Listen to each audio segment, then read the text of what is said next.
12वीं क्लास के बच्चों को मैक्रो इकोनॉमिक्स का सबसे टफ लगने वाला chapter aggregate demand and related concepts.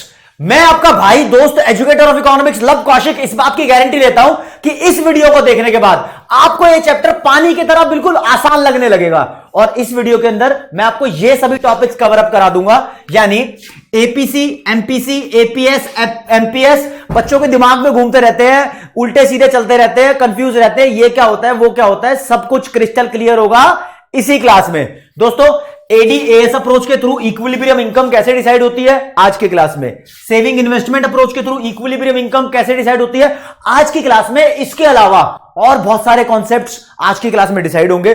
जो बच्चे एवरेज से ऊपर उठना चाहते हैं ना, एवरेज बच्चे ये सब चीजें समझ लेते हैं, जो एवरेज से आगे बढ़ना चाहेंगे वो एडीएएस अप्रोच में ये जानने की इच्छा जरूर जताएंगे जब एडीएएस से ज्यादा होता है तो क्या होगा, एडीएएस से कम होता है तो क्या होगा। क्यों जानना चाहते हैं? क्योंकि उनको पता है कि स्कूल के टीचर ये वाले क्वेश्चन पूछ पूछ के तंग करते हैं और बार बार इसके अंदर कंफ्यूजन रहती है, यार कभी कुछ आंसर मिलता है कभी कुछ आंसर मिलता है। सारी चीज यहीं क्लियर होगी।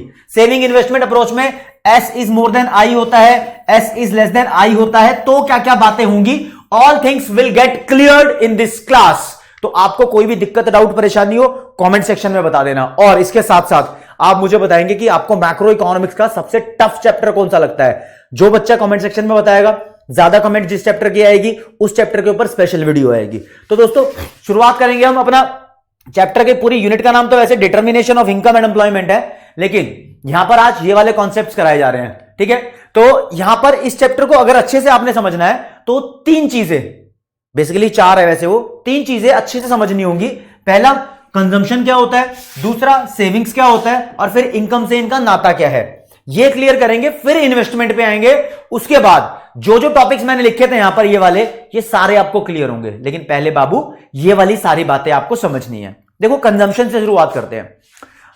मैं अगर आपसे पूछूंगा कि कंजम्पशन क्या होता है तो हर एक बच्चा अलग अलग आंसर देगा। कोई बोलेगा बर्गर खाना कंजम्पशन होता है, खाना खाना कंजम्पशन होता है, कोई बोलेगा फर्नीचर खरीदना, मशीन खरीदना, ट्रैक्टर खरीदना कंजम्पशन होता है। तो खरीदना या खाना सब कुछ कंजम्पशन होता है। यहां पर डेफिनेशन अलग अलग आएगी बच्चों की, लेकिन एक आसान शब्दों में तुम ये बोल दो कि कंजम्पशन पैसे खर्च करना होता है। कितना आसान काम हो जाएगा ना, खर्च करके ही तो खाओगे या फिर चीजें यूज करोगे। तो कंजम्पशन इनकम का हिस्सा है जो हम खर्च कर देते हैं। इनकम अर्न करते हैं, इनकम का वो हिस्सा जो खर्च कर दिया जाता है उसको कंजम्पशन बोलते हैं। आसान सी भाषा में आपको यहां पर लिखी लिखाई डेफिनेशन में मिल जाएगी। सेकंड, ये सेविंग्स क्या होती है।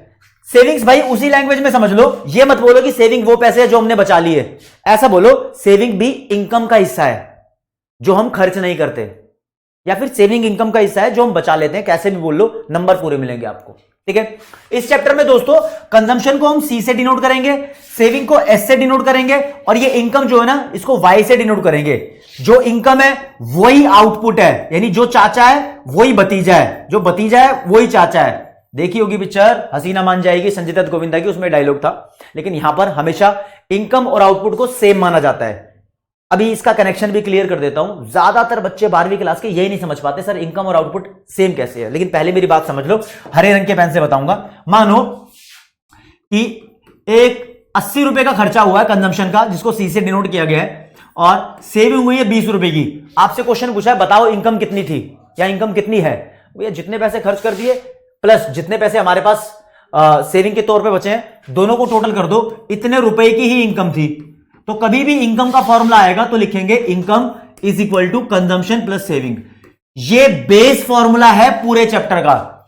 जितने भी फॉर्मूला आए हैं इस चैप्टर के अंदर सारे इस फॉर्मूला से निकलेंगे। तो ये चीज आपको क्लियर होनी चाहिए पहले नंबर पे। तो ठीक है, अब बात करते हैं इनकम और आउटपुट सेम बात कैसे है। आउटपुट को बोल लो प्यार से प्रोडक्शन। प्रोडक्शन मतलब जो भी सामान एक देश के अंदर बनाया गया उसकी बात कर रहे हैं। मान लो एक देश के अंदर सिर्फ 100 किलो आलू बनाए गए हैं, ठीक है। तो 100 किलो आलू की वैल्यू 100 रुपए है मान लो, तो प्रोडक्शन बोलेंगे 100 रुपए का हुआ है। सिर्फ असम्पशन पे आधारित है ये चीज, वरना एक देश के अंदर बहुत सारी गुड्स एंड सर्विसेज बनाई जाती है। तो जितने भी रुपए का सामान एक देश के अंदर बनाया गया उसको प्रोडक्शन बोल दिया, और इसी के बराबर इनकम होती है। कैसे? कोई बंदा कहेगा सर इसके बराबर इनकम होना कैसे पॉसिबल है। अगर प्रोडक्शन 100 रुपए का हुआ है, मान लो दुकानदार ने 90 रुपए का सामान बेचा, फिर तो 90 रुपए की इनकम होगी, है ना बाबू। यहां यह माना जाता है कि 90 रुपए की इनकम है तो 10 रुपए का सामान प्रोड्यूसर के पास खुद बच गया ना, कंपनी के पास खुद बच गया ना। तो कंपनी उसका चाहे कूड़े में फेंके, चाहे उसको खुद इस्तेमाल करे या जो मर्जी करे, कंपनी उसको यूज करेगी। तो ये मान लेते हैं जो सामान बच जाता है वो कंपनी ने खुद परचेज कर लिया, तो सारा सामान बिक जाता है। अगर 1 भी रुपए का सामान नहीं बिकता ना, तो भी मानते हैं कि 100 का बनाया था, 100 रुपए का सामान ये कंपनी ने खुद परचेज कर लिया, क्योंकि आफ्टर ऑल तो ये उसी के पास रहने वाला है जिसने बनाया था। अगर नहीं बिका तो, अगर सारा बिक गया तो साफ समझ में आता है कि जितने का प्रोडक्शन है उतने की इनकम है। अब बच्चा इस बात को लेकर कंफ्यूज होगा, सर प्रोडक्शन क्या होता है? प्रोडक्शन को क्रिस्टल क्लियर करता हूं तब तुम जानोगे। मान लो एक कंपनी है जिसने 8 रुपए का रॉ मटेरियल खरीदा पेन बनाने के लिए और मार्केट में 10 रुपए का पेन बना के बेच दिया, तो उसका प्रोडक्शन 10 रुपए नहीं है, उसका प्रोडक्शन 2 रुपए है। इसको बोलते हैं प्रोडक्शन। जो उसने बीच में पैसे कमाए हैं, जो उसने खुद वैल्यू ऐड करी है यहां पर, इसको प्रोडक्शन बोलते हैं। इसलिए प्रोडक्शन और इनकम सेम बात होती है। तो कुछ बातें कनेक्शन में आनी ही चाहिए। अगर तुम ये फील कर पा रहे हो ना, तो चैप्टर आपके लिए बहुत आसान हो जाएगा। इस चैप्टर के बारे में पूरा सुनो। ये चैप्टर आया कैसे भाई? Determination of income and employment है। डिटर्मिनेशन का मतलब है डिसाइड करना। इनकम और एम्प्लॉयमेंट एक देश के अंदर कितनी होनी चाहिए, ये इस चैप्टर में डिसाइड करना है। और इनकम के ही कंपोनेंट्स 2 हो गए हमारे पास, सेविंग और कंजम्पशन। इसको अच्छे से पढ़ना ही पड़ेगा। तो एक्चुअली क्या हुआ था, 1928 में अमेरिका में बहुत बड़ा डिप्रेशन आया था। उसको द ग्रेट डिप्रेशन बोलते हैं। डिप्रेशन वो सिचुएशन होती है जहां पर लोगों की नौकरियां जानी शुरू हो जाती है, इकोनॉमी के अंदर लोग सामान नहीं खरीद रहे होते, तो दुकानदारों का सामान बिकना बंद हो जाता है, तो सब कुछ खराब होता चला जाता है। तो उस सिचुएशन में जॉन मानियार्ड केन्स, जिनको फादर ऑफ इकोनॉमिक्स बोलते हैं, उन्होंने कुछ पॉलिसीज ऐसी बनाई कि अमेरिका की इकोनॉमी रिकवर होने लगी। और अमेरिका की वजह से जो भी रिलेटेड देश थे अमेरिका से, उन सब में ये प्रॉब्लम्स आई थी। तो उन्होंने पॉलिसी बनाई, अमेरिका रिकवर हुआ, कंट्री वापस ठीक हो गई। तो उनकी पॉलिसीज कीन्स ने एक बुक में लिखी। उस बुक का नाम क्या था वो कमेंट सेक्शन में बताएंगे, मुझे पता लगेगा कि कौन कौन सा बच्चा स्मार्ट है और पढ़ रहा है।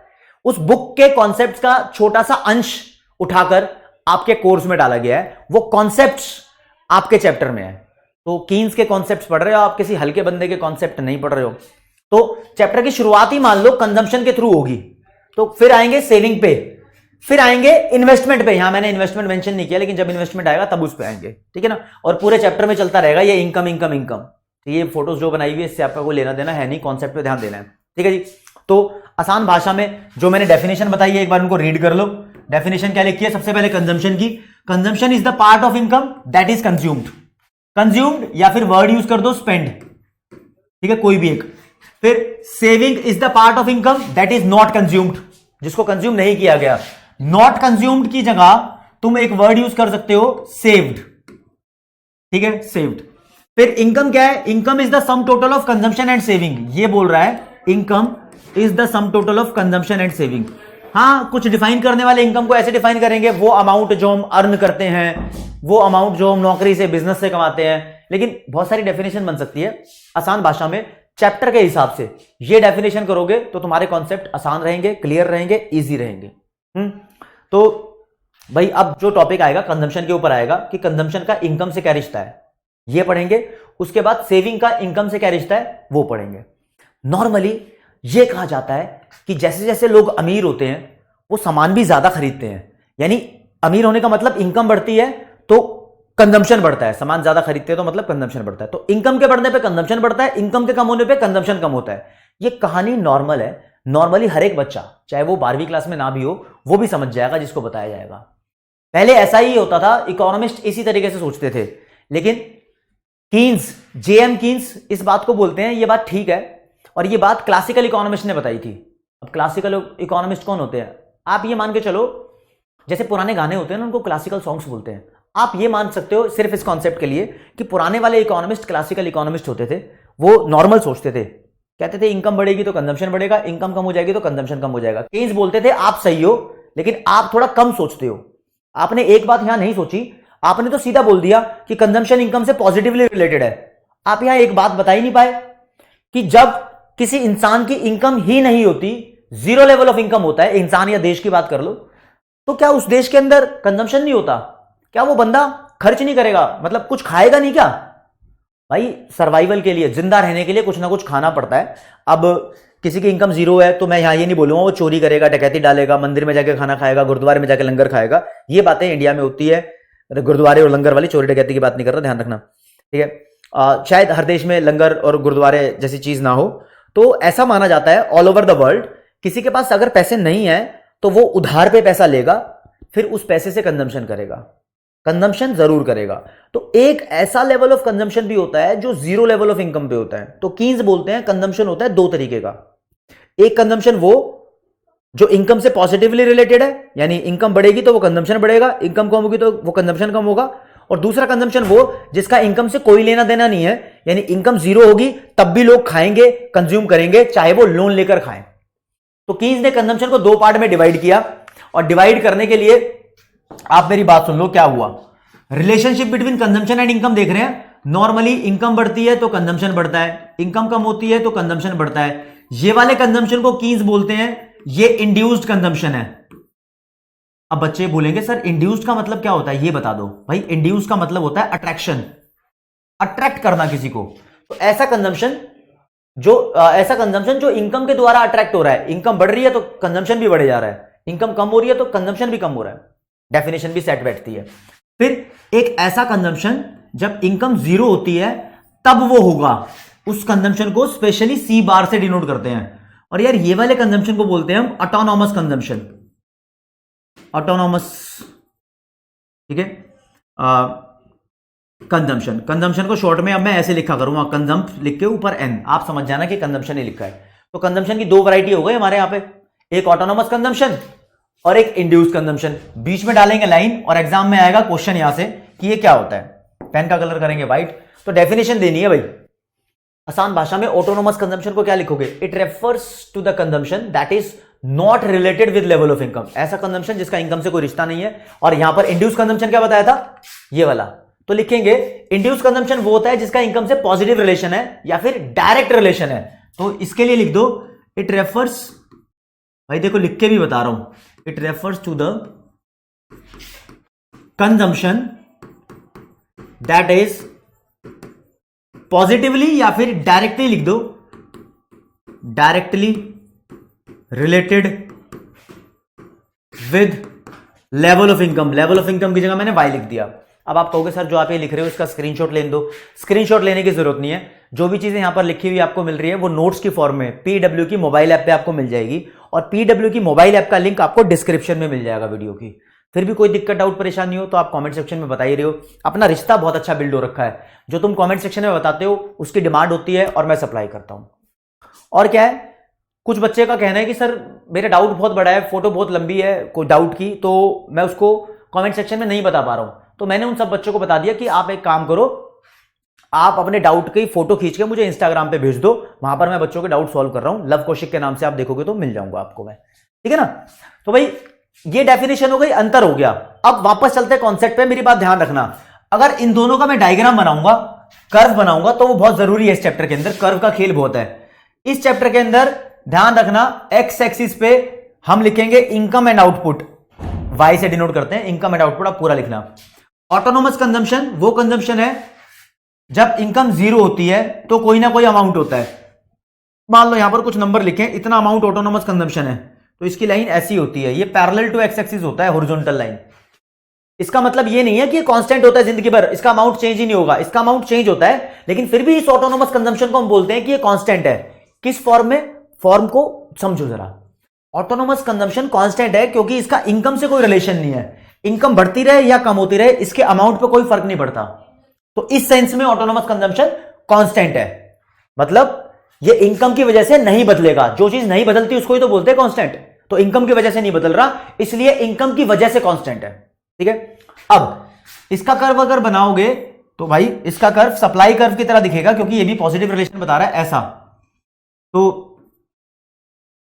ये कर्व और डिटेल में अगर आपको बताऊं तो क्या बोल रहा है, देखो ये बोल रहा है, मान लो यहां पर कोई इनकम का लेवल है y1, तो इसके सामने ये कंजम्पशन कर्व के सामने ऐसे टक्कर मारोगे तो कंजम्पशन इतना है। अगर इनकम बढ़ गई y2 तक तो कंजम्पशन ऐसे टक्कर मारो, फिर यहां मारो तो देखो कंजम्पशन भी बढ़ गया। तो ये वाला कंजम्पशन है। और ये वाला कंजम्पशन क्या बोल रहे हैं, मान लो इनकम y1 है तो कंजम्पशन अब भी उतना ही है, इनकम और बढ़ गई तब भी कंजम्पशन उतना ही है, इनकम और बढ़ गई तब भी कंजम्पशन इतना ही है। तो जस्टिफाई करके भी बता दिया। खैर इतना डिटेल में आपको बताने की जरूरत है नहीं, आएगा भी नहीं, हालांकि बुक्स वगैरह में जरूर बताया होगा, लेकिन आपके काम की चीज जो होगी वो हैंड टू हैंड क्लियर करता रहूंगा, ठीक है जी। तो यहां पर अगली लाइन लिखी है it remains constant. Autonomous consumption के बारे में क्यों लिखा है इट रिमेन्स कांस्टेंट, बता दिया आपको मैंने। तो यहां लिखेंगे ये कांस्टेंट नहीं होता, इट राइजेस, ये बढ़ता है with rise in income and falls with fall in income. इसको मैं लिख देता हूं एंड वाइस वर्सा। ठीक है, काफी सारे स्कूल के टीचर होते हैं ये वाइस वर्सा लिखवाना पसंद नहीं करते, वो बोलते हैं भाई पूरा लिखो, तो आप पूरा लिख देना। ठीक है, इसके कर्व की बात आएगी तो its curve is parallel to x axis, तो इसके बारे में लिखेंगे its curve is upward sloping line, upward sloping line starting from origin.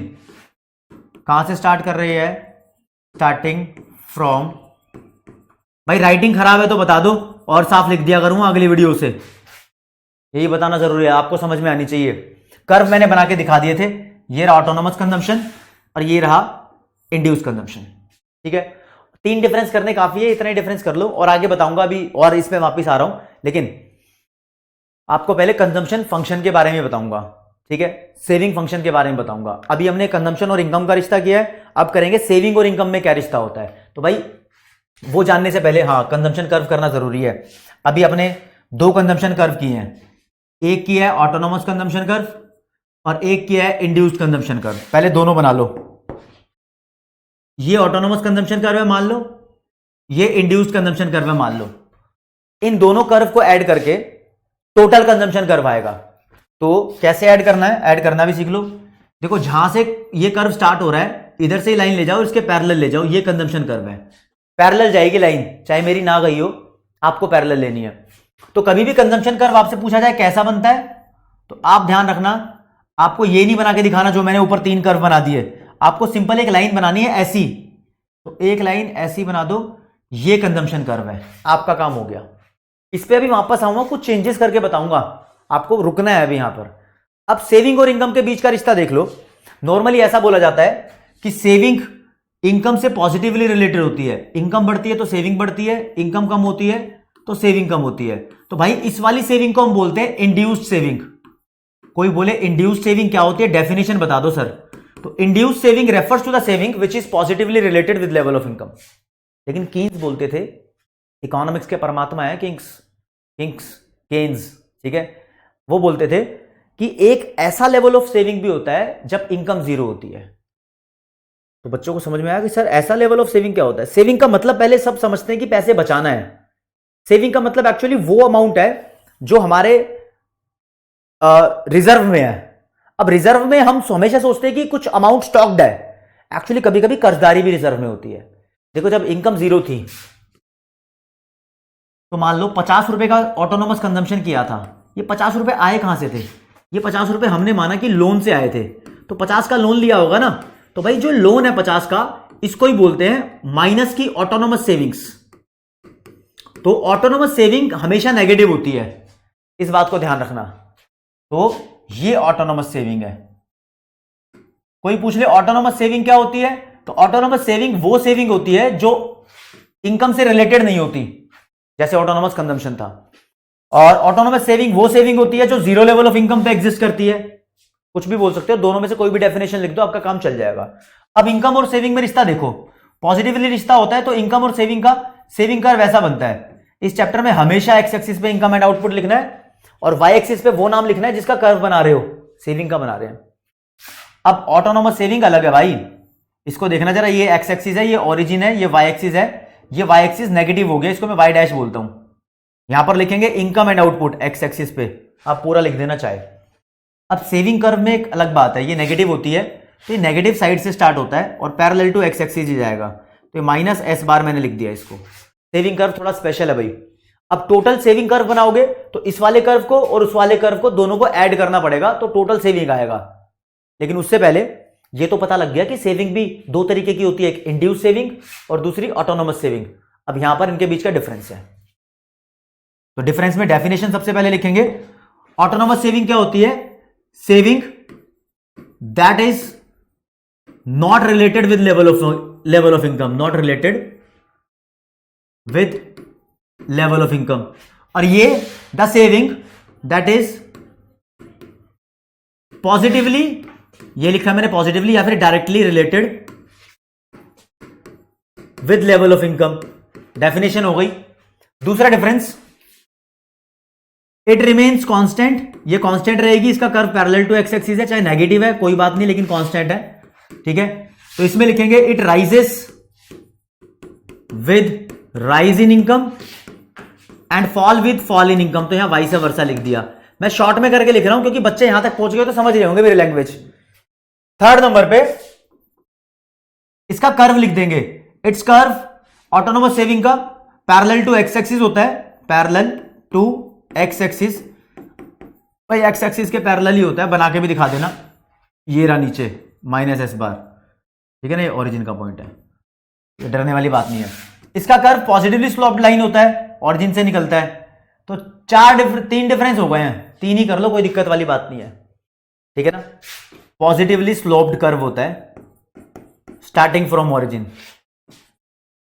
काम हो गया जी, काम हो गया। अब टोटल कर लो सेविंग को, सेविंग कर्व बनेगा कैसे, तो एक ही डायग्राम के अंदर, ये रहा डायग्राम हमारा, यहां लिखेंगे सेविंग, यहां लिखेंगे इनकम एंड आउटपुट।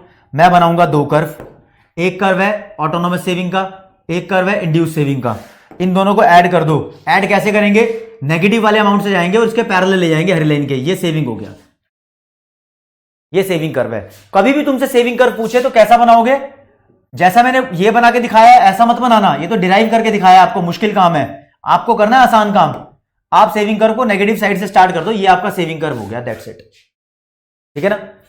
यहां तक माइनस एस बार की वैल्यू है, तो आपको एक बात क्लियर होती है कि ये वैल्यू जो माइनस एस बार की है, यही वैल्यू ऑटोनोमस कंजम्पशन की भी होती है, बताया था ना कि जितना ऑटोनोमस कंजम्पशन है उतनी ही ऑटोनोमस सेविंग है, क्लियर रखना इस चीज को।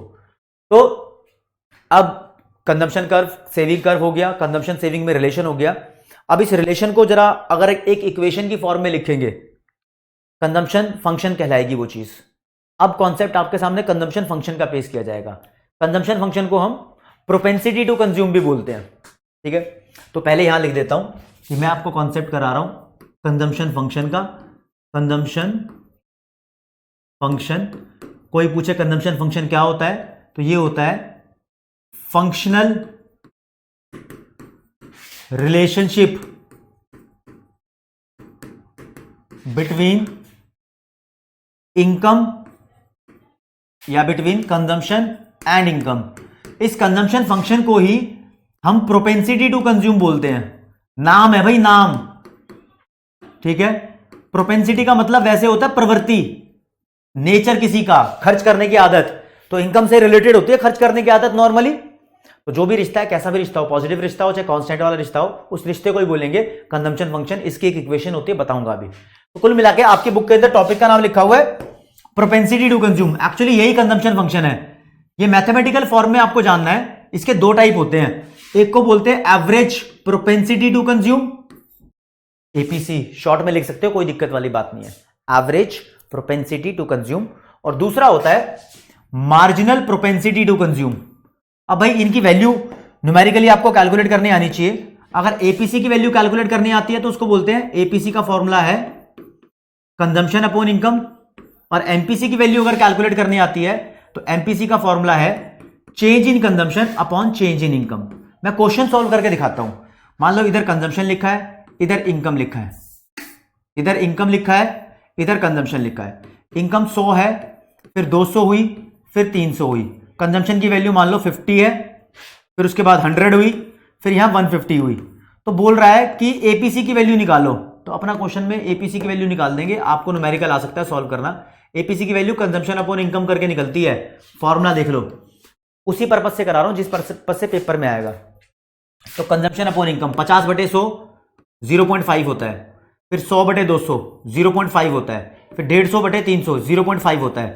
जरूरी नहीं है कि आपका हमेशा कांस्टेंट आए, ये इस बात को ध्यान रखना, कांस्टेंट आना बिल्कुल भी जरूरी नहीं है, इस बात को समझो। मैं नहीं तो यहां पर कॉन्सेप्ट थोड़ा सा और मॉडिफाई कर सकता था, चेंज कर सकता था यहां पर, ठीक है। नहीं तो वैल्यू थोड़ी सी और चेंज करके देख लो। आप जितनी बार भी कैलकुलेट करोगे आपकी बुक के हिसाब से आंसर आएंगे। तो मान लो इनकम बढ़ रही है, तो ये कुछ याद बात नहीं करना, ऐसी कैलकुलेशन सिखा रहा हूं। तो कंजम्पशन उसके साथ साथ बढ़ा, 50 की जगह हो गए यहां पर, कितना मान लो यार, 50 की जगह इसको मान लो आप 75, ठीक है। फिर हो गया 300 की जगह हो गया यहां पर मान लो आप 90, अब बताओ, अब देखो वैल्यू मुश्किल आ सकती है इसलिए लिया है मैंने। 75/200, 75/200 की वैल्यू क्या आएगी? 25 थी या 75, 25 अट्ठे 3/8 आ जाएगी। तो 0.3 के आसपास आ जाएगी। फिर 90/300 वैल्यू आएगी, तो ये जीरो से ये जीरो गई, 3 3 9 आ गया, 0.3 ये वैल्यू आ गई। तो देख रहे हो पॉइंट में भी वैल्यू आ सकती है। कुछ गलत वैल्यू है तो कमेंट सेक्शन में आप बता दो, कैलकुलेशन में कुछ भी हो सकता है, कोई दिक्कत नहीं है। हाँ, एमपीसी की वैल्यू निकालना मुश्किल काम है। यहां पर आपको चेंज इन कंजम्पशन और चेंज इन इनकम अलग से निकालना पड़ता है। चेंज इन कंजम्पशन अलग से, चेंज इन इनकम अलग से, फिर उनको डिवाइड करोगे तो एमपीसी आएगा। तो निकालो जरा चेंज इन कंजम्पशन। कंजम्पशन की वैल्यू 50 से 75 और फिर 90 हुई है। शुरू में कुछ भी चेंज नहीं होता, शुरू में वैल्यू डैश होती है, क्योंकि चेंज का मतलब दो चीजों के बीच में अंतर है। तो पहली पहली वैल्यू है तो कोई चेंज ही नहीं है। तो भाई ये 50 है, कोई चेंज नहीं है। अब 75 और 50 का अंतर 25 हो गया। अब 90 और 75 का अंतर 15 हो गया। ऐसे ही इनकम में चेंज निकालो, शुरू में डैश, कोई चेंज नहीं, फिर 100 का अंतर है 200 और 100 में, फिर दोबारा 100 का अंतर है 300 और 200 में। अब निकाल दो एमपीसी की value. Dash upon dash is dash, 25/100 0.4, 15/100 15/100 0.15। अच्छा इधर देख लो, 25/100 0.25 होता है। ये वैल्यूज आ गई हैं भाई, तो ये एमपीसी की वैल्यूज हैं। तो ऐसे वैल्यूज आती रहेंगी, ठीक है। अब कंजम्पशन फंक्शन क्लियर है, तो अब सेविंग फंक्शन एक बार कर लेते हैं, ठीक है, फिर बात करते हैं आगे। सेविंग फंक्शन की डेफिनेशन मैं लिख दूं कि सेविंग फंक्शन एक फंक्शनल रिलेशन है सेविंग और इनकम में, functional relationship between saving and income, ठीक है जी। इसको ही बोलते हैं प्रोपेंसिटी टू सेव, आगे लिखा भी हुआ है प्रोपेंसिटी टू सेव। देखो जी, ये भी दो तरीके की होती है मैथमेटिकली, अगर आपको कैलकुलेट करनी है तो एवरेज प्रोपेंसिटी टू सेव और मार्जिनल प्रोपेंसिटी टू सेव, इनका जानना है आपको फॉर्मूला। तो भाई इसका फॉर्मूला होता है सेविंग अपॉन इनकम, इसका फॉर्मूला होता है change in saving upon change in income. अब पूछेंगे आपसे डेफिनेशन, एपीएस की डेफिनेशन क्या है? What is APS? तो it is the ratio of saving and income. इसकी definition, it is the ratio of change in saving and change in income. Back चलो, ठीक है। एपीसी की डेफिनेशन क्या है? It is the ratio of consumption and income. इसकी definition क्या है? It is the ratio of change in consumption and change in income, ठीक है। आगे अब मैं आपको बताता हूं कि सेविंग फंक्शन और कंजम्पशन फंक्शन, दो चीजें करा दी, दोनों की इक्वेशन आपको जाननी जरूरी है। लेकिन इससे पहले वापस आ जाओ चीजों पे। अब देखो, मैंने बताया ऑटोनोमस कंजम्पशन को सी बार से डिनोट करते हैं, ठीक है जी। इंड्यूस कंजम्पशन को डिनोट करते हैं एमपीसी मल्टीप्लाइड बाय वाई से, ये बात ध्यान रखना। तो टोटल कंजम्पशन तो इन दोनों का टोटल ही होता है ना, तो उसकी इक्वेशन बनेगी, इसलिए बता रहा हूं। कंजम्पशन कर्व हो गया दोनों का टोटल, ये हमारा ऑटोनोमस कंजम्पशन, ये इंड्यूस कंजम्पशन है, तो उसको एमपीसी मल्टीप्लाइड बाय वाई लिख दो, ठीक है भाई। कंजम्पशन कर्व के स्लोप का नाम, कंजम्पशन कर्व के स्लोप का नाम एमपीसी है। ऐसे ही सेविंग कर्व के स्लोप का नाम एमपीएस है, अलग से फैक्ट है ये, ठीक है। तो ये हमारा इंड्यूस सेविंग कर्व है, इंड्यूस सेविंग कर्व को एमपीएस मल्टीप्लाइड बाय वाई बोल सकते हो। तो यहां पर ऑटोनोमस सेविंग को माइनस एस बार से डिनोट करेंगे, इंड्यूस सेविंग को एमपीएस मल्टीप्लाइड बाय वाई से डिनोट करेंगे। ये डिनोट करते हैं ऐसे, तो इस चीज को ध्यान रखना है आपने, ठीक है। आगे जी, सेविंग कर्व है ये आपका, मान लो ऑटोनोमस सेविंग कर्व, और ये वाली लाइन कौन सी वाली है? हरे वाली line, MPS multiplied by y, ठीक है ना। ये इंड्यूस सेविंग कर्व, और पीले रंग की लाइन तो सेविंग कर्व है ही। तो अब इक्वेशन की बात आई, कंजम्पशन फंक्शन में कंजम्पशन की इक्वेशन को लिखेंगे सी बार प्लस एमपीसी इंटू वाई। अब ये क्या लिखा मैंने? ये तो टोटल कंजम्पशन है, ये ऑटोनोमस कंजम्पशन है, और ये इंड्यूस कंजम्पशन है। बस इस बात को ध्यान रखना है आपने। कभी कभी आपको एग्जाम में लिखा मिलेगा C इज इक्वल टू 100 प्लस 0.8 वाई, ऐसे इक्वेशन। तो आप समझ जाना कि क्वेश्चन में चालाकी कर रहा है। 100 का मतलब ऑटोनोमस कंजम्पशन और 0.8 का मतलब एमपीसी। y तो ऐसे ही है, खाली रहेगा, ये देने की कोशिश की गई है। और अगर बात की जाए सेविंग फंक्शन में, तो सेविंग की वैल्यू होगी autonomous saving minus S bar plus induced saving MPS into Y. ये इंड्यूस्ड है और ये ऑटोनोमस है। कभी कभी आपको सेविंग फंक्शन की वैल्यू ऐसे गिवन हो -100 प्लस 0.2 वाई, तो समझ जाना कि चालाकी कर रहा है लिखने वाला। ये जो 100 है ये ऑटोनोमस सेविंग है, ये जो 0.2 है ये एमपीएस की वैल्यू है। और बातें समझनी है अभी तो आपको। प्रोपेंसिटी टू सेव हो गया ना।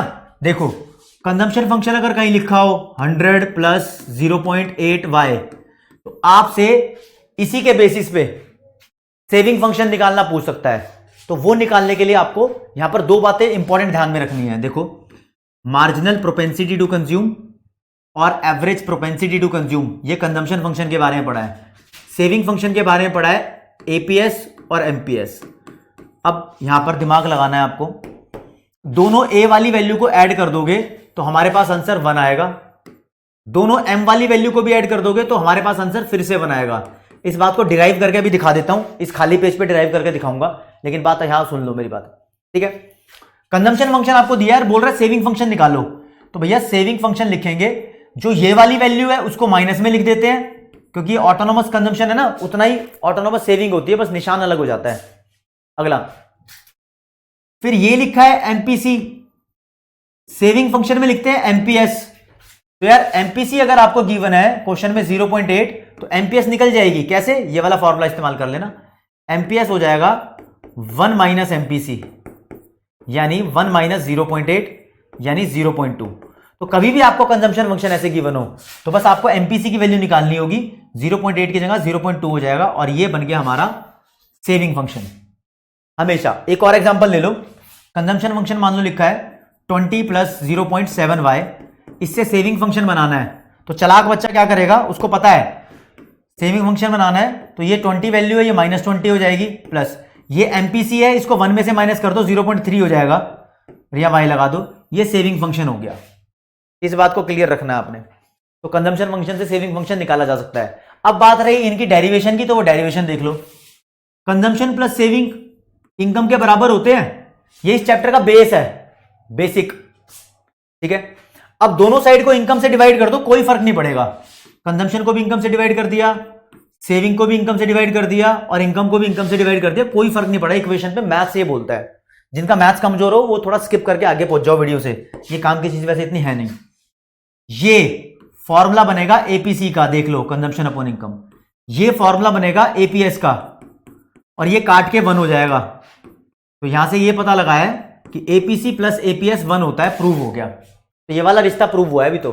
अब इस पे आते हैं, ठीक है, आगे बढ़ते हैं। वापस यही लिखेंगे, कंजम्पशन प्लस सेविंग इनकम के बराबर होता है। दोनों साइड को किसी भी चीज से मल्टीप्लाई कर दो, इक्वेशन पे कोई फर्क नहीं पड़ेगा। तो दोनों साइड को मैं मल्टीप्लाई कर रहा हूं डेल्टा से, तो देखो इधर मल्टीप्लाई किया डेल्टा से तो डेल्टा सी हुआ, प्लस इधर भी मल्टीप्लाई किया डेल्टा से तो डेल्टा एस हुआ, इधर भी मल्टीप्लाई किया डेल्टा से तो डेल्टा वाई हुआ। इतना हो गया। अब दोनों साइड को किसी भी चीज से डिवाइड कर दो, कोई फर्क नहीं पड़ेगा, तो मैं डेल्टा वाई से डिवाइड कर रहा हूं दोनों साइड को। पेन का कलर चेंज करूंगा, इधर लिखो delta c upon delta y plus delta s upon delta y is equal to delta y upon delta y. कोई फर्क नहीं पड़ा, लेकिन हमारा एक काम बन गया।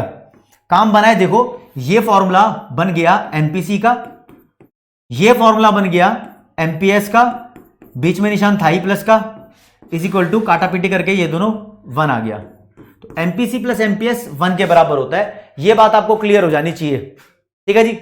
आगे बढ़ते हैं। अब आएगा भाई इन्वेस्टमेंट का कॉन्सेप्ट। एक गुड पानी पी लूं, बने रहो साथ में, एक ही गुड पीऊंगा, तुम्हारा टाइम वेस्ट नहीं करूंगा, ठीक है। 34-35 मिनट हो गए बोलते हुए। हाँ ठीक है जी। तो भाई अब तो बहुत सारे कॉन्सेप्ट क्लियर हो गए होंगे, दिमाग लगाओगे तो। इन्वेस्टमेंट की बात करते हैं भाई।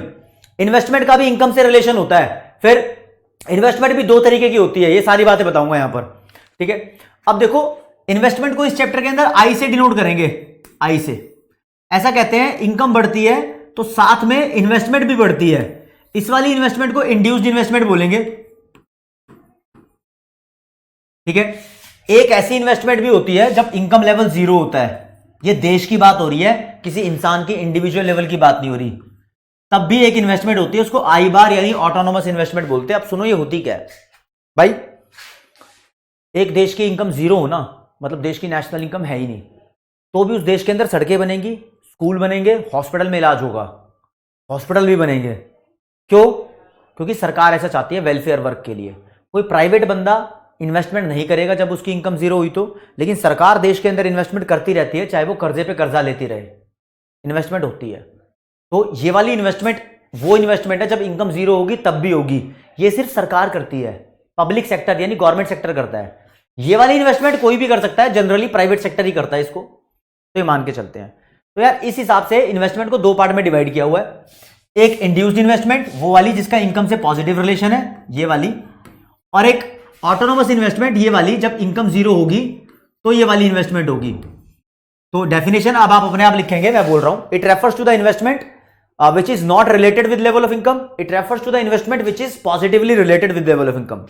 और फिर ये वाली investment parallel to x axis curve बनाएगी, ठीक है। तो इट रिमेन्स कांस्टेंट, और इसमें लिखेंगे it rises with rise in income and falls with fall in income.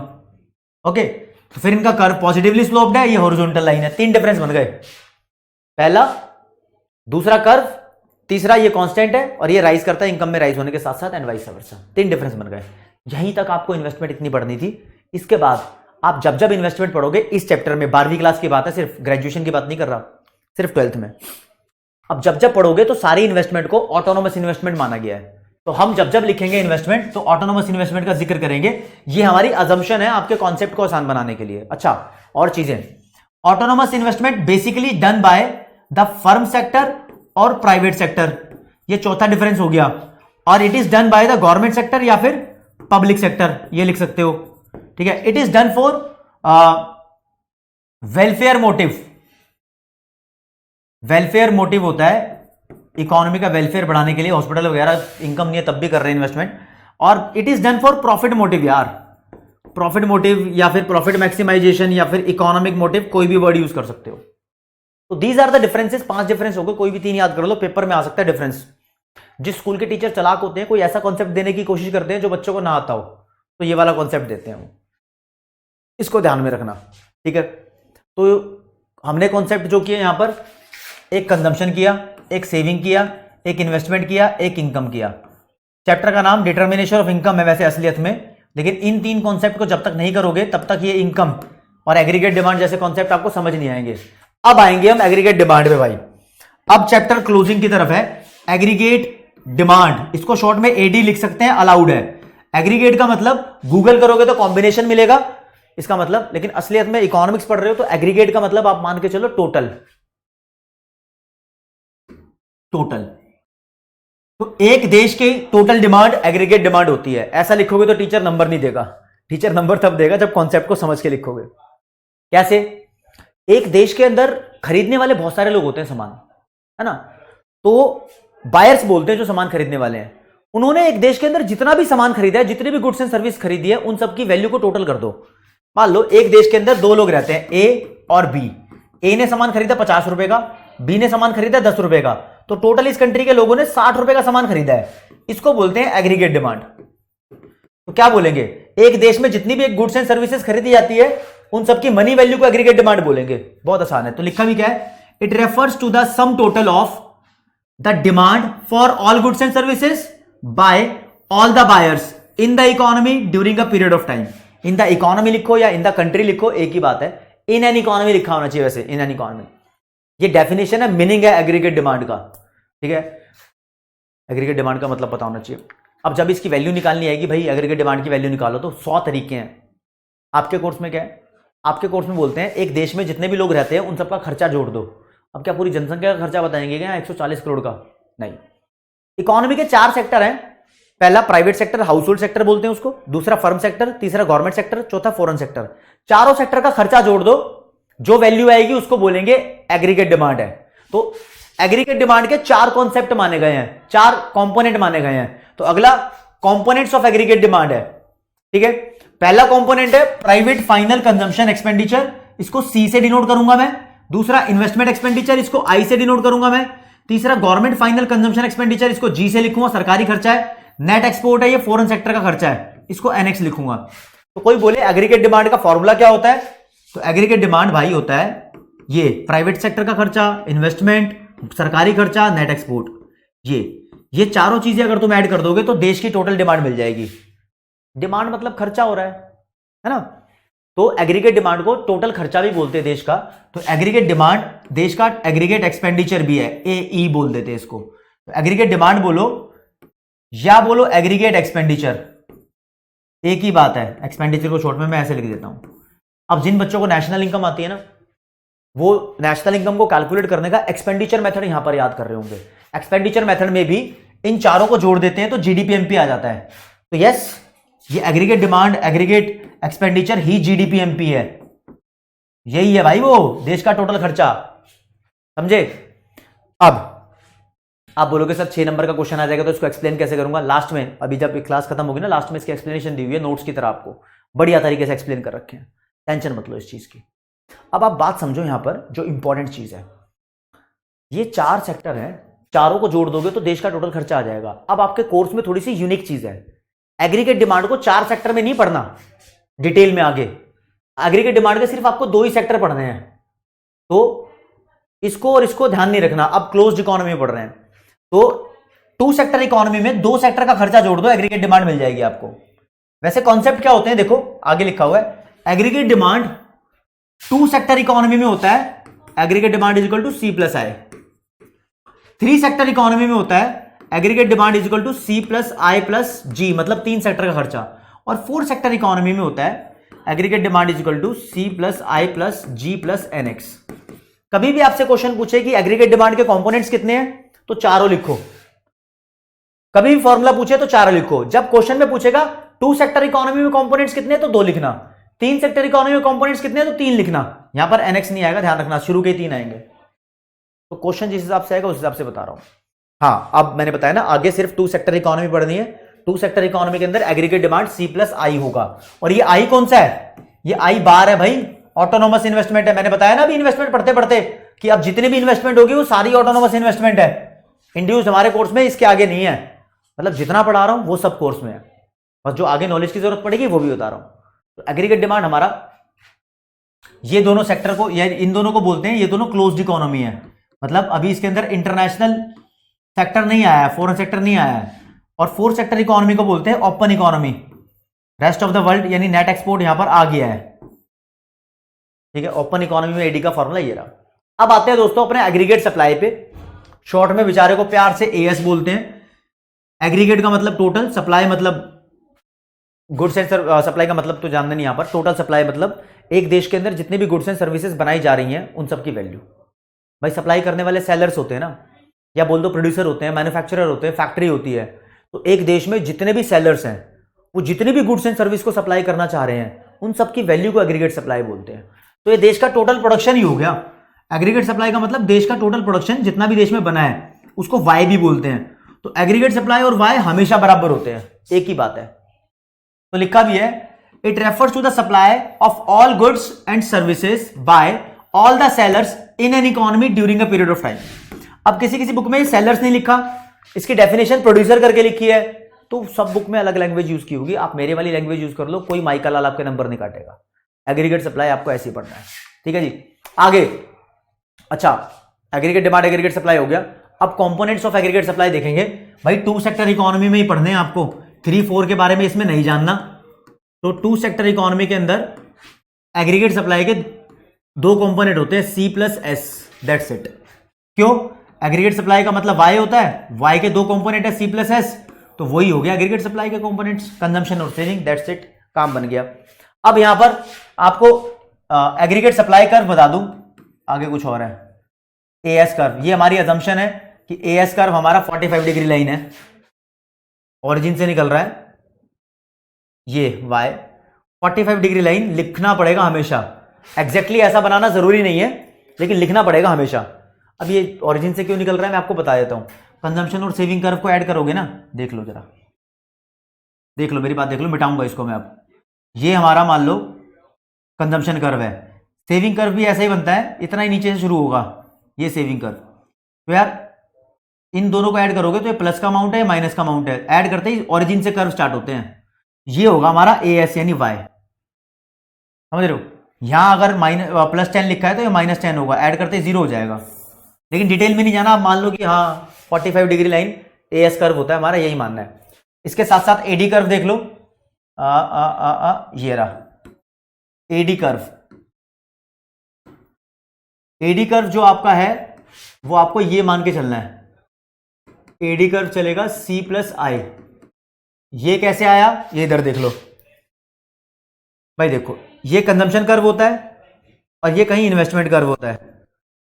मान लो इन्वेस्टमेंट के आगे 10 लिखा है, कंजम्पशन के आगे 12 लिखा है, 10 और 12 22 वाली वैल्यू ऊपर लिख दो, यहां से पैरेलल ले जाओ, एडी के बराबर आएगा।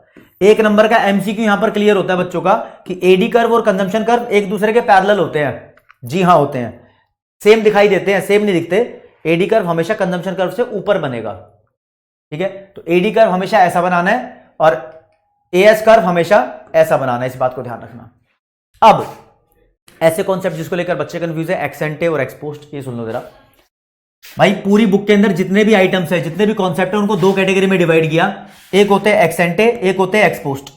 एक्स एंटे का मतलब होता है प्लान्ड, नहीं समझ आएगा अभी, प्लान्ड नहीं, एक्सपेक्टेड। कोई भी चीज एक्सपेक्टेड है उसको एक्स एंटे बोलते हैं, या फिर आप बोल दो इंटेंडेड। इंटेंडेड वर्ड देख लो कितने सारे हैं, या फिर आपका मन कर रहा है तो बोल दो डिजायर्ड, कोई भी चीज। और जो एक्सपोज्ड है उसका मतलब होता है एक्चुअल। एक्चुअल बोलना है या फिर बोल दो प्लान नहीं है, अनप्लान्ड है। तो अगर आपसे बोले एग्रीगेट डिमांड क्या होता है, बता दोगे भाई। एग्रीगेट डिमांड दो तरीके की होती है, एक्स एंटे और एक्सपोस्ट। ये क्या हुआ भाई, एडी की हमने जो सोची हुई वैल्यू है, एक्सपेक्टेड वैल्यू, उसको एक्स एंटे एडी बोलेंगे। एडी की जो अभी करंट वैल्यू है उसको एक्सपोस्ट एडी बोलेंगे। ऐसी कंजम्पशन भी दो तरीके का, इन्वेस्टमेंट भी दो तरीके की। कोई भी चीज एक्स एंटे है उसको बोलो ये डिजायर्ड लेवल है, कोई भी चीज एक्सपोस्ट है उसको बोलो वो एक्चुअल लेवल है। सबकी डेफिनेशन लिखी हुई है आपके सामने। एक्स एंटे एडी क्या होता है, refers to the desired level of AD in an economy, simple. Ex ante AS क्या होता है, refers to the desired level of AS in an economy. बस जो जो एक्स एंटे वाले हैं सब में ये डिजायर्ड लेवल लगा दो, आपकी डेफिनेशन बन जाएगी। इसमें एक्स एंटे कंजम्पशन नहीं लिखा तो वो डेफिनेशन भी यहां बन जाएगी, ex ante consumption refers to the desired level of consumption in an economy. फिर अगर एक्सपोस्ट होता ना तो डिजायर्ड की जगह एक्चुअल लिख देते, सारी डेफिनेशन बन जाती, सब डिट्टो सेम। देखो सब एक्सपोस्ट लिखा है और हर जगह लिखा है एक्चुअल एक्चुअल एक्चुअल एक्चुअल। आसान लेवल ऑफ डेफिनेशन एक्स एंटे और एक्सपोस्ट। हम एक्स एंटे कॉन्सेप्ट पे ज्यादा ध्यान देते हैं, एक्सपोस्ट पे नहीं देते कॉन्सेप्ट पढ़ते समय, क्योंकि फ्यूचर की प्रॉब्लम सॉल्व करनी पड़ती है, फ्यूचर की वैल्यू पता होनी चाहिए। तो इसीलिए अब जो इस चैप्टर का मेन कॉन्सेप्ट है, 6 नंबर का क्वेश्चन, वो बता रहा हूं। कॉन्सेप्ट है determination of equilibrium income and output. Actually equilibrium national income भी इसको बोल सकते हो। एक देश के अंदर इक्विलिब्रियम इनकम कितनी होनी चाहिए, ठीक है, वो डिसाइड करना है। वो डिसाइड करने का जो मॉडल है उसको आपकी बुक में short run fixed price model कहा गया है। तो ये डिटर्मिनेशन ऑफ इक्विलिब्रियम इनकम या फिर short run fixed price model एक ही बात है। इसकी हमारे पास दोस्तों दो अप्रोच है, ठीक है, इक्विलिब्रियम इनकम डिसाइड करने की। एक अप्रोच का नाम है एडीएएस अप्रोच, अप्रोच को मैं ऐप लिख देता हूं, और दूसरी अप्रोच का नाम है saving investment approach. Main approach यही है। ये अप्रोच कहती है जहां पर एग्रीगेट डिमांड और एग्रीगेट सप्लाई दोनों की वैल्यू बराबर हुई, वहां पर देश में जितना भी इनकम एंड आउटपुट है वो equilibrium level of income and output है, ठीक है। और ये एक्स एंटे एडी और एक्स एंटे एएस है, सब एक्स एंटे है, एक्चुअल की बात नहीं कर रहे। और सेविंग इन्वेस्टमेंट अप्रोच बोलती है जहां पर इकोनॉमी की एक्स एंटे सेविंग और एक्स एंटे इन्वेस्टमेंट एक दूसरे के बराबर हुई, वहां पर जो भी इनकम लेवल हुआ वो देश का इक्विलिब्रियम इनकम होगा। अब ये दोनों सेम होते हैं, कैसे? पहले ये अप्रोच आई, इसमें से यही वाली अप्रोच निकली है। मेन अप्रोच एडीएएस अप्रोच है, उसके बाद सेविंग इन्वेस्टमेंट अप्रोच आई है। कैसे, ये देख लो भाई। एडीएएस अप्रोच बोलती है जहां पर हम दोनों बराबर होंगे वहां इक्विलिब्रियम होगा। एडी का फॉर्मूला होता है टू सेक्टर इकोनॉमी में C+I। एएस का फॉर्मूला होता है C+S। अब देख लो, C से C कैंसिल हो रहा है, I = S हो रहा है। तो जहां पर इन्वेस्टमेंट और सेविंग बराबर है तो वहीं पर एडी और एएस बराबर है, एक ही बात है। दोनों का डायग्राम आपको करना है, बड़ी इंपॉर्टेंट है। उसके साथ आज की क्लास खत्म होगी, ठीक है। तो भाई ADAS अप्रोच देख लो। ADAS अप्रोच के अकॉर्डिंग हम लिखते हैं, according to the ADAS approach the equilibrium level of income and output is determined at the point where AD equals AS। ये लाइन लिखनी पड़ती है। फिर यहां पर बताते हैं AD का मतलब होता है C+I और ये ऑटोनोमस इन्वेस्टमेंट है। फिर बताएंगे AS की वैल्यू हमारी Y के बराबर है और ये 45 डिग्री लाइन है। ये दो लाइन लिखनी पड़ेगी। फिर बनेगा डायग्राम। डायग्राम देख लो। एक तो बनेगा AS कर्व जो कि बनाऊंगा हरे रंग से 45 डिग्री लाइन। एक बनेगा AD कर्व जो कि हरे रंग से बना देते हैं। ये रहा AD कर्व। AD कर्व का फॉर्मूला होता है C+I, ऐसे ही लिख देना। ठीक है। इन दोनों कर्व ने एक दूसरे को E पॉइंट पे काटा है तो ये इक्विलिब्रियम पॉइंट है, तो यहां लिखेंगे equilibrium income, point of equilibrium income and output, ऐसे लिख दो। और ये बच्चे समझ लेते हैं E पॉइंट बता दिया तो काम चल जाएगा। नहीं, इससे ज्यादा इंपॉर्टेंट है ये बताना कि यहां पर इनकम कितनी होगी जो कि इक्विलिब्रियम इनकम है। तो भाई यहां बताएंगे इसके नीचे इस वाले एक्सिस पे लिखते हैं ना इनकम एंड आउटपुट की वैल्यू, तो इसके नीचे देखो जो भी वैल्यू लिखी होगी 10 20 30 40 50 हम Y लिख देते हैं। ये इक्विलिब्रियम इनकम है। ठीक है। और यहां पर एक बात ध्यान रखना, जब AD AS के बराबर है तब इक्विलिब्रियम है। अगर ये दोनों एक दूसरे के बराबर नहीं होते तो इक्विलिब्रियम नहीं होता। क्यों? क्योंकि देख लो यहां पर बराबर है, इससे इधर चले जाओ सीधे हाथ पे। AS यानी Y की वैल्यू ज्यादा है, AD की वैल्यू कम है, Y ऊपर है ना, तो इसको लिखेंगे AS ज्यादा है AD से। यहां पर इक्विलिब्रियम नहीं है। इससे पहले चले जाओ तो देखो ये वाली हरे रंग की लाइन पे जिस पे ऑरेंज डॉट डाल रहा हूं ये ऊपर है, AD ऊपर है, AS नीचे है, तो यहां AD AS से ज्यादा है, ये भी इक्विलिब्रियम नहीं है। एग्जाम में क्वेश्चन आते हैं यहां पर इक्विलिब्रियम नहीं है तो क्या क्या बदलाव आएंगे देश में, यहां पर इक्विलिब्रियम नहीं है तो क्या क्या बदलाव आएंगे देश में, वो अलग से क्वेश्चन कराऊंगा। ठीक है। अब आ जाते हैं सेविंग इन्वेस्टमेंट अप्रोच पे। और सेविंग इन्वेस्टमेंट अप्रोच पे आने से यहां पर लो जी, सेविंग इन्वेस्टमेंट अप्रोच। भाई ये अप्रोच बोलती है जहां पर सेविंग और इन्वेस्टमेंट एक दूसरे के बराबर है वहां पर इकोनॉमी के अंदर इक्विलिब्रियम है। डेफिनेशन लिखनी है, according to this approach equilibrium level of income is determined at the point where saving is equal to investment. That's it. ठीक है। फिर एक्स एंटे सेविंग की डेफिनेशन देंगे, तो इस refers to the desired level of saving in an economy. और फिर definition देंगे एक्स एंटे इन्वेस्टमेंट की, it refers to the desired level of investment in an economy. ये बताते ही डायग्राम बनाओगे आप। डायग्राम बनेगा, देख लो जी। सेविंग कर्व तो नेगेटिव साइड से स्टार्ट होता है ना, इसलिए व्हाइट रंग से बनाएंगे। ये ले लो सेविंग, सेविंग की इक्वेशन भी लिख देना, -S bar plus MPS into Y. Teacher खुश हो जाएगा, हाँ बच्चे को पूरी नॉलेज है। Investment curve parallel to x axis, autonomous investment है भाई ये। ठीक है, ये लिख दिया। ओके जी, इन दोनों ने एक दूसरे को इस वाले पॉइंट पे कट किया है, तो ये point of equilibrium income and output हो गया। इसके नीचे जो भी वाई की वैल्यू है ये इक्विलिब्रियम इनकम है। अब यार यहां पे ये जरूर बता देना तुम, छुपाना मत, कि ई पॉइंट के राइट साइड पे सेविंग कर्व ऊपर है, इन्वेस्टमेंट कर्व नीचे है, तो saving is more then investment है। इससे पहले इन्वेस्टमेंट कर्व ऊपर है, सेविंग कर्व नीचे है, तो investment is more than saving है।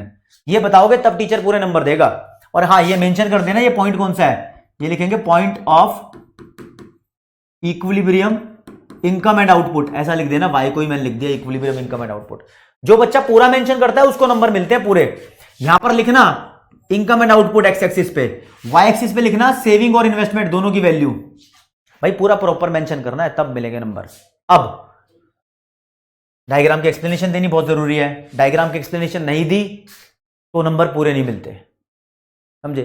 अब डायग्राम के एक्सप्लेनेशन में ये वाले पॉइंट बताने बहुत जरूरी होते हैं। जब बराबरी नहीं होगी तो इक्विलिब्रियम नहीं होगा तो क्या होगा। तो भाई दोनों इकट्ठा डिस्कस करते हैं, ADAS वाला इकट्ठा और सेविंग इन्वेस्टमेंट वाला इकट्ठा। मान लो एग्रीगेट डिमांड की वैल्यू एग्रीगेट सप्लाई से ज्यादा है तो इकोनॉमी के अंदर क्या बदलाव आएंगे। पहले नंबर का बदलाव, दूसरे नंबर का बदलाव और तीसरे नंबर का बदलाव। 3 बदलाव लिखेंगे, 3 नंबर का क्वेश्चन आएगा ये। ठीक है, तो क्या क्वेश्चन बन सकता है, हम बोलेंगे जब डिमांड ज्यादा है सप्लाई कम है, इसका मतलब इकोनॉमी के अंदर बायर्स खर्चा ज्यादा कर रहे हैं लेकिन प्रोडक्शन उतना नहीं है। तो यहां लिखूंगा नहीं, अब मैं अब तुम्हारी काबिलियत चेक करूंगा, मैं बोलूंगा। तो यहां लिखेंगे it means buyers are planning to spend more and sellers are planning to produce less.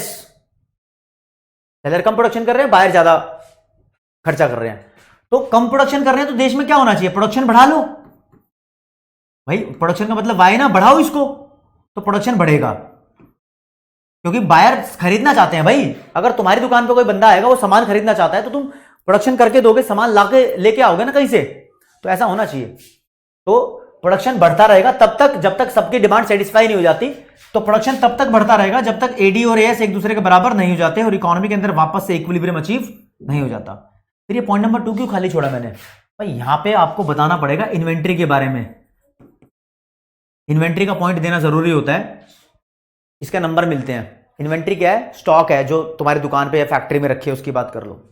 अब देखो, डिमांड ज्यादा सप्लाई कम, मतलब दुकान पे जो सामान रखा है वो कम होता जा रहा है क्योंकि बायर्स खरीद रहे हैं, तो इन्वेंट्री कम होती जाएगी। इन्वेंट्री के ऊपर इंपैक्ट अलग से एक नंबर में आ जाता है इसका, मुश्किल क्वेश्चन में। ध्यान रखना, इन्वेंट्री इनकम के अपोजिट चलेगी। दुकान से सामान खत्म होता रहेगा तो इन्वेंट्री कम, ठीक है। और same question AD is more than AS वाला और investment is more than saving वाला, सेम एक्सप्लेनेशन है, सेम लिख देना बिल्कुल, ठीक है। आगे, अगर एडी एएस से कम हुआ तो क्या होगा, what changes will take place in the economy when AD is less than AS. तो आप यहां पर बताओगे 3 पॉइंट में आंसर, पहला, दूसरा, तीसरा। यहां पर डिमांड कम है, सप्लाई ज्यादा है ना, तो बोलेंगे in this situation buyers are planning to spend less and sellers are planning to produce more. Seller ज्यादा प्रोडक्शन करना चाहते हैं, तो ऐसे में क्या होगा, प्रोडक्शन ज्यादा नहीं होना चाहिए। और ये सब कुछ एक्सेंट है, भविष्य की बात हो रही है, प्रेजेंट की नहीं। तो हम सोचेंगे भविष्य में ज्यादा प्रोडक्शन होने वाला है, उसको कम करो भाई। तो ऐसे में इकोनॉमी के अंदर इनकम लेवल फॉल करेगा, यानी प्रोडक्शन फॉल करेगा, इसकी जरूरत नहीं है क्योंकि बायर सामान नहीं खरीदेंगे। तो ऐसे प्रोडक्शन यानी एएस को फॉल करते रहेंगे, प्रोडक्शन और एएस सेम बात होती है, ये फॉल करते रहेंगे तब तक जब तक एडी एएस के बराबर नहीं हो जाता। लेकिन नंबर तब मिलेंगे पूरे 3 इसमें जब इन्वेंट्री के बारे में भी लिखोगे। इन्वेंट्री पे क्या होगा भाई, कोई डिमांड नहीं कर रहा, सप्लाई पूरी हो रही है, तो प्रोडक्शन रखा रखा बढ़ता रहेगा, कम नहीं होगा, कोई डिमांड ही नहीं कर रहा। सेम कॉन्सेप्ट इसके बारे में लिखना है जब investment is less then saving का क्वेश्चन आ जाए, ध्यान रखना इस चीज को। तो अब यहां पर जो क्वेश्चन आते हैं ना, इक्विलिब्रियम का कोई क्वेश्चन आ गया तो पहले इक्विलिब्रियम का आप मीनिंग लिखोगे, फिर एडी के बारे में बताओगे, एएस के बारे में बताओगे, फिर डायग्राम बताओगे, फिर डायग्राम को एक्सप्लेन करोगे। ये क्वेश्चन एडी एएस अप्रोच का है भाई, आपको बता दिया। अगर क्वेश्चन सेविंग इन्वेस्टमेंट अप्रोच का आता है तो आपने क्या करना है, पहले इक्विलिब्रियम का मीनिंग लिखोगे,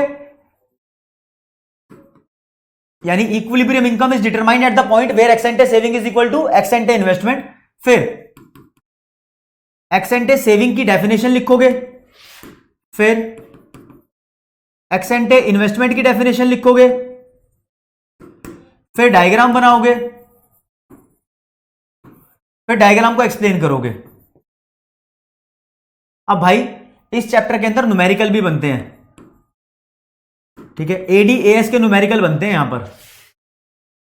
यहां पर आपको कंजम्पशन की वैल्यू दी होती है, मान लो C + 0.8y, और इन्वेस्टमेंट की वैल्यू दी होती है मान लो 100। पूछेगा इक्विलिब्रियम इनकम निकालो, तो इस ऐसे क्वेश्चन सॉल्व कराने की वीडियो ऑलरेडी अपलोडेड है, प्लेलिस्ट में जाके चेक कर लो, ठीक है। और आपका फेवरेट क्वेश्चन जो मैंने बताया था शुरू में ही, explain the components of aggregate demand पूछ ले, या explain the concept component of GDP MP, या फिर कंपोनेंट्स ऑफ एग्रीगेट एक्सपेंडिचर पूछ ले, या पूछ ले explain the component of expenditure method through expenditure method of calculating national income. सबका आंसर एक है। 4 कंपोनेंट होते हैं, पहला प्राइवेट फाइनल कंजम्पशन एक्सपेंडिचर, सी बोलते हैं इसको, इन्वेस्टमेंट एक्सपेंडिचर इसको आई बोलते हैं, या फिर ग्रोस डोमेस्टिक कैपिटल फॉर्मेशन भी बोलते हैं। भाई इसके 4 कंपोनेंट होते हैं, inventory investment, residential investment, public investment, और इन्हें लिखे यहां पर, ठीक है। चौथे नंबर का बता देता हूं, बिजनेस इन्वेस्टमेंट। अच्छा वो पकड़ लिया, तो बच्चे कहते थे सर कम पढ़ाया है, नहीं कहते, ठीक है। फिर सरकारी खर्चा तीसरा कंपोनेंट है, जी बोलते हैं, नेट एक्सपोर्ट चौथा कंपोनेंट है। भाई इसके साथ चैप्टर के अंदर मैं बता दूं कि इंपॉर्टेंट क्या है जो आपसे पूछा जाएगा। इंपॉर्टेंट चीज जो सबसे इंपॉर्टेंट यहां पर बतानी है मुझे, वो कुछ वैल्यूज के ऊपर डिस्कस कर लेते हैं। एक एक नंबर के इंपॉर्टेंट क्वेश्चन, जैसे कि एपीसी का फॉर्मूला कंजम्पशन अपॉन इनकम होता है, तो इसके बारे में पूछते हैं, क्या एपीसी की वैल्यू 1 से ज्यादा हो सकती है? आंसर है यस, हो सकती है। कब हो सकती है? जब कंजम्पशन इनकम से ज्यादा हो। होता है ना कभी कभी इनकम 0 होती है, कंजम्पशन 50 है, तो यहां पर एपीसी की वैल्यू 1 से ज्यादा हो सकती है।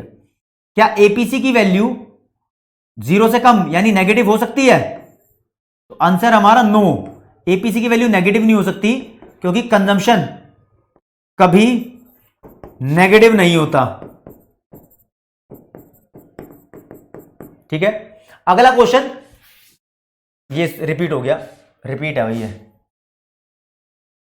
ठीक है कोई बात नहीं। अगला क्वेश्चन एपीएस के बारे में देख लो। एपीएस का फॉर्मूला होता है सेविंग अपॉन इनकम। क्या एपीएस की वैल्यू 1 से ज्यादा हो सकती है? नो। क्यों? क्योंकि सेविंग कभी इनकम से ज्यादा नहीं हो सकती। क्या एपीएस की वैल्यू नेगेटिव हो सकती है? नेगेटिव हो सकती है, क्योंकि सेविंग कैन बी नेगेटिव। कब नेगेटिव होती है? जब इनकम 0 होती है ना, तब सेविंग नेगेटिव होती है, यहां पर ऑटोनोमस कंजम्पशन होता है। और आगे रहेगा एमपीसी के बारे में। भैया एमपीसी की वैल्यू कम से कम 0 हो सकती है, ज्यादा से ज्यादा 1 हो सकती है, ना तो 0 से कम ना 1 से ज्यादा। एमपीएस की वैल्यू भी कम से कम 0 होगी, मैक्स टू मैक्स 1, तो ना तो ये नेगेटिव होगी ना 1 से ज्यादा होगी, इस बात को ध्यान रखना, ये रिपीटेड है भाई, ठीक है। और ये वैल्यूज के ऊपर क्वेश्चन अच्छा खासा आता है। और एक चीज और आपको कैलकुलेट करने सिखाऊं, अगर एमपीसी इज टू एमपीएस आपको ऐसे दिया हुआ है, मान लो 3:1, तो एमपीसी की वैल्यू निकालो। तो कुछ बच्चे ये मत बोलना कि एमपीसी की वैल्यू 3 है, 1 से ज्यादा तो हो ही नहीं सकती। तो एमपीसी की वैल्यू निकालनी होगी तो कैसे निकालेंगे? MPC is equal to 3 upon इनका टोटल 3 + 1, 3/4 मतलब 0.75। अगर आपको एमपीएस की वैल्यू निकालनी होती तो उसके लिए 1 है ना, 1 एमपीएस की जगह जो लिखा है 1 अपॉन टोटल 3 + 1, 1/4 यानी 0.25, ऐसे कर सकते थे आप, ठीक है, ये इंपॉर्टेंट चीज है। और ऐसा ही एपीसी इज टू एपीएस की वैल्यू अगर आपको 2:1 गिवन है, तो आप मुझे कमेंट सेक्शन में बताएंगे कि एपीसी की वैल्यू कितनी है और एपीएस की वैल्यू कितनी है। मुझे पता लगेगा कितने बच्चों ने ईमानदारी से पूरी वीडियो देखी है। तो आज की वीडियो के अंदर AD and related concept SI और एडीएस अप्रोच के साथ खत्म किए हुए। तो दोस्तों आज की क्लास में इतना ही। जय हिंद, जय भारत, नमस्कार, धन्यवाद।